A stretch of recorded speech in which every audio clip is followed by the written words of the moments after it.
Hai guys, selamat datang di YouTube channel Naksir Sneakers. Kali ini kita kedatangan sepatu Nike Shox TL. Sepatu yang menurut gua tuh bentuknya aneh banget. Gua nggak biasa sih punya sepatu dengan look seperti ini. Desainnya out of the box. Tapi yang menarik katanya, sepatu ini tuh bakal jadi kandidat sepatu yang populer di tahun 2025. Gue sempat lihat di beberapa YouTube video, katanya tren 2025 bakalan ke arah sepatu-sepatu yang kayak gini guys. Dan gue sebenarnya juga awalnya nggak percaya karena aneh banget secara looksnya. Tapi ngelihat pergerakan dari brand lain pun kayak New Balance dengan perilisan New Balance 20-nya, terus Asics juga. Dan ngelihat desain-desain baru yang dirilis sama mereka juga kayaknya mengarah ke look sepatu yang kayak gini juga guys. Bahkan Nike itu sampai ngerilis dua versi dengan implementasi teknologi Shox seperti ini. Yang pertama ada di sepatu Nike Shox R4 dan juga ada sepatu Nike Shox TL yang gue pegang ini. Dan jujur aja, gue sebenarnya lebih prefer yang versi R4 karena secara looksnya kayak lebih clean, lebih minimalis, lebih kalem aja gitu. Teknologi Shox-nya cuma di bagian belakang aja. Tapi kemarin gue sempat bikin poll di Instagram untuk kalian milih bagusan yang mana antara Shox R4 sama Nike Shox TL ini. Ya, kalian pada pilih yang versi ini guys. Mungkin karena pada penasaran sama bagian cushioningnya yang ini kan kelihatan kayak lebih all out gitu. Dari belakang sampai depan semuanya pakai implementasi dari teknologi Nike Shox. Dan jujur aja secara first impression ya, kalau megang sepatunya gini tuh berasa kayak berat di bagian bawah.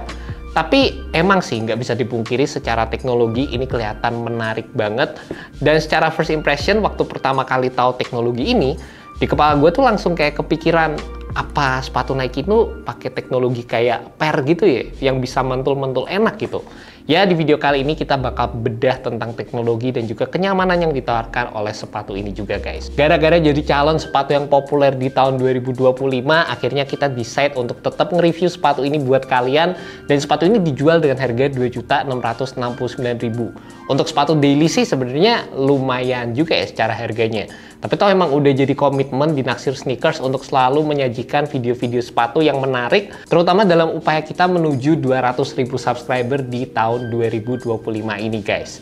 By the way, ini di bulan Januari udah hampir kelar, di Februari lah ya, ini berarti kita sekarang di angka 51.000, masih panjang banget. Dan kalau kalian ngerasa video-video yang kita sajikan itu bermanfaat, pastikan kalian klik tombol subscribe, nyalain tombol loncengnya, dan share juga ke teman-teman kalian guys. Pertama kali dirilis pada tahun 2003, Nike Shox TL ini pastinya jadi salah satu sepatu yang ikonik dan juga eye-catching. Apalagi dengan adanya teknologi Shox yang dari belakang sampai depan kayak gini, pastinya bikin penasaran gitu. Apalagi ngeliat kayak teknologinya tuh apa berasa kayak ada per di dalamnya atau sensasinya kayak gimana. Gua pun jujur ya, waktu pertama kali ngeliat teknologi Shox dari Nike itu penasaran banget gimana implementasinya dan rasanya waktu dipakai untuk kegiatan daily. Dan ternyata setelah gue research untuk ngedevelop teknologi ini juga panjang banget prosesnya. Berawal dari tahun 84 dan sepatu ini baru dirilis pertama kali pada tahun 2000-an.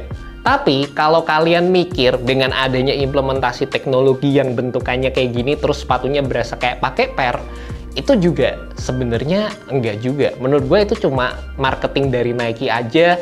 Dan apa ya, sepatu ini tuh sempet dipopulerkan sama Vince Carter yang dia itu ngedangnya gila-gila banget. Makanya banyak orang yang ngerasa kalau pakai sepatu ini tuh pasti secara pantulannya itu gokil dan lain sebagainya.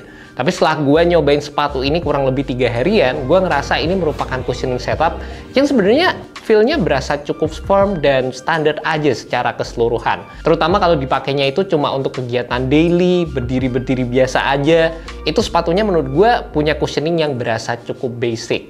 Compression di pilar-pilarnya ini baru bisa berasa banget ketika dikasih tekanan. Jadi harus bener-bener dikasih tekanan dan tekanannya itu ekstrim baru kalian bisa ngedapetin sensasi cushion yang lebih optimal di sepatu ini.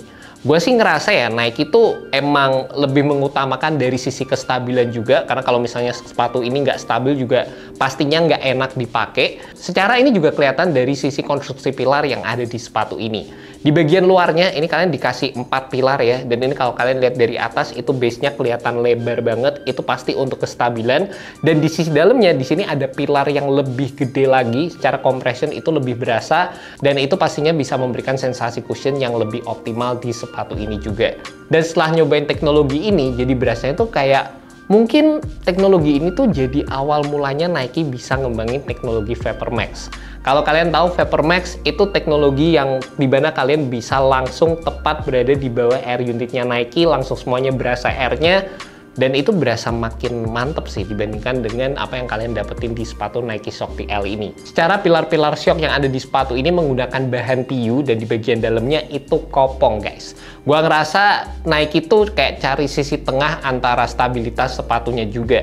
Cuma kalau ngomongin desain, sekali lagi gue bilang sepatu ini kelihatan out of the box, unik banget. Dimana secara penggunaan material sepatu ini memadukan antara nilon, ada implementasi dari plastik piece-nya juga di area samping, dan sepatu ini juga menggunakan implementasi dari material mesh di bagian atas sama di area tang sepatunya. Detail-detail yang ditawarkan juga menurut gue sih cakep banget, kelihatan cukup futuristik secara keseluruhan. Yang gue seneng di sini ada Nike Swoosh logo, warnanya silver kayak gini dengan adanya bordir warna merah di bagian samping. Cakep juga secara keseluruhan. Di area luarnya juga sama, ada logo Nike. Terus di area tangnya, di sini kalian ada tulisan Nike Shox, logonya juga ada di sini. Dan untuk bagian lacing sistemnya, di sini ada beberapa nylon cable yang ini semuanya reflektif guys. Ada beberapa reflective hits juga yang bisa kalian temukan di sepatu ini. Area belakangnya menurut gue jadi salah satu bagian yang kelihatan garang untuk sepatu Nike Shox TL ini. Dan secara keseluruhan konstruksinya kalian bisa lihat ini unik banget karena di bagian bawahnya di sini ada implementasi TPU yang pastinya ini menghubungkan antara shock teknologi yang ada di sepatu ini guys. Ini pastinya berfungsi untuk memberikan kestabilan juga. Di area sininya juga ada implementasi TPU-nya semua. Untuk bagian outsole-nya ini full solid rubber outsole. Di bagian bawahnya ini menggunakan sedikit modified waffle pattern-nya Nike ya. Jadi tetap kayak ada titik-titik kecilnya kayak gitu. Agak-agak kelihatan kotak tapi kayak di modif dikit, diamond lah kurang lebihnya kayak gitu, ada yang bundar juga. Yang gue suka di sini kalian bisa lihat ada bagian yang dibikin transparan guys. Jadi dengan adanya bagian yang dibikin transparan, kalian tuh bisa ngeliat di bagian dalam ada logo Shox-nya juga. Dan untuk pilar yang ini jadi kalian tuh bisa tahu kalau ini di bagian dalamnya itu kopong seperti ini. Di area heel-nya menurut gue juga kelihatan garang banget ya. Sekali lagi ada TPU di sini. Dan ada 4 bulet-buletan ini yang menunjukkan kalau ini menunjang 4 pilar yang ada di bagian belakang sepatunya. Di bagian dalam foamnya, ini menurut gue berasa kayak agak kurang padat sih secara implementasinya guys. Jadi ini kalau misalnya dibikin lebih padat, menurut gue bakal lebih nyaman lagi secara keseluruhan. Dan selama pemakaian gue juga ngerasa pola pattern yang digunakan di bagian traction, ini kalau kena air itu berasa lumayan licin guys di bagian bawahnya. Gue nggak tahu kenapa juga sih. Mungkin ini karena pola tractionnya Nike, terutama yang ada kayak titik-titiknya gitu di tengah. Kayaknya yang kena permukaan tuh kurang begitu banyak gitu. Makanya kadang-kadang kalau di permukaan yang basah kayak nggak terlalu ngegrip aja. Mungkin buat kalian yang udah familiar sama pola traction Nike yang kayak gini, mungkin sejenis waffle patternnya juga, itu kayak sama sih guys, agak licin kalau kena permukaan yang agak basah. Dan buat kalian penasaran sama sizingnya, menurut gue sih sepatu ini fitnya true to size, berasa agak pointy juga terutama di area depan sepatunya yang kalian bisa lihat secara toe down views waktu kalian menggunakan sepatu ini. Dan berasa waktu dipakai agak bulky juga secara keseluruhan, agak berat terutama di bagian bawah sepatunya. Jadi secara weight distribusinya itu nggak yang rata-rata banget secara keseluruhan. Dan kalau ditanya sebenarnya sepatu ini tuh cocoknya dipaduin sama outfit-outfit yang kayak gimana, sebenarnya gue juga bingung sih jawabnya. Karena balik lagi guys, ini bukan style gue biasanya. Jadi kalau kalian tahu, kalian bisa tulis aja di kolom komentar bagian bawah.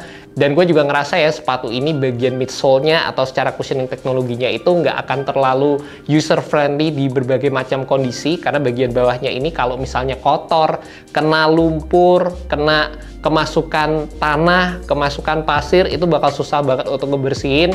Jadi itu bakal jadi salah satu bagian yang pastinya harus kalian perhatiin kalau kalian punya sepatu ini. And that's about it guys, review untuk sepatu Nike Air Max TL. Kalau emang sepatu ini bakal jadi salah satu sepatu yang booming di tahun 2025 ini, ya menurut gue kayaknya gue bakal tetap untuk stay di sepatu-sepatu yang lebih simple aja sih. Kalau buat gue sendiri, secara kenyamanan sepatunya sih standar aja, dan lebih mengarah ke sisi looks yang emang sangat-sangat out of the box, dan mungkin bisa dibilang juga kelihatan cukup futuristik. Atau mungkin ya gue harus sering-sering lihat sepatunya, sering-sering di-post sama orang di Instagram, lama-lama mungkin sepatu ini jadi kelihatan makin keren lagi gitu. Jadi itu aja untuk video kali ini, semoga video ini bisa membantu kalian dalam menemukan sepatu yang cocok.